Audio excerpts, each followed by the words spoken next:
যারা বিভিন্ন লেখার মাধ্যমে আমাদেরকে উজ্জীবিত করেছেন, তেমনি একজন এই কবিতাটি লিখেছেন। আবৃত্তি করছি আসিফ এমতাজ রবির লেখা কবিতা হযুগ। সে এক যুগ ছিল ভাই, স্বর্ণযুগ যাকে বলে। প্রত্যেক যুগের আলাদা আলাদা নাম থাকে, সেই যুগের নাম ছিল হযুগ। কি যুগ? সব কিছুতেই হ, উপরে নিচে ডাইনে বায়ে যেখানে তাকাবেন হ, হ আর হ। নেত্রীর নাম হ দিয়েছিল তো বটেই, বাহিনীর নাম ছিল হেলমেট বাহিনী। তাদের হাতে হাতুড়ি, হাতুড়ি না থাকলে হকি স্টিক। হয়ের বাইরে এরা যায় নাই, হ ভাই আসলেই যায় নাই।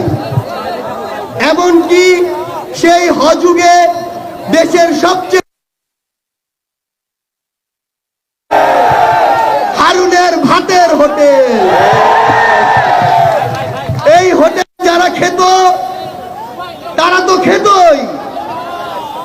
হোটেলে যাওয়ার সুযোগ না পাওয়া পাবলিকরা যা খেত তার সবচেয়ে পরিশীলিত নাম হতে পারে হ বারা খাওয়া।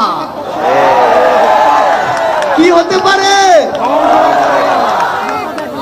হযুগে পত্র পত্রিকা, টিভি ফিভি বলে কিছুই ছিল না।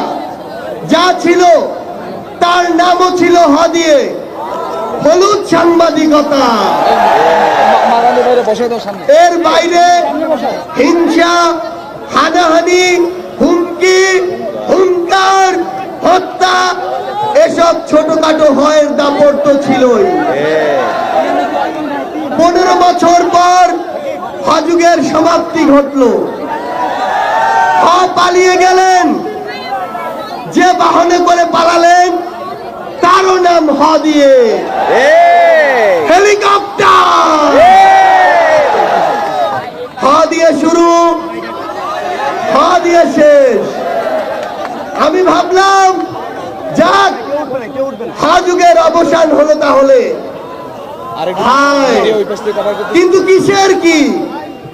এখন আবার নতুন করে হয়ের হাহাকার শুরু হয়েছে।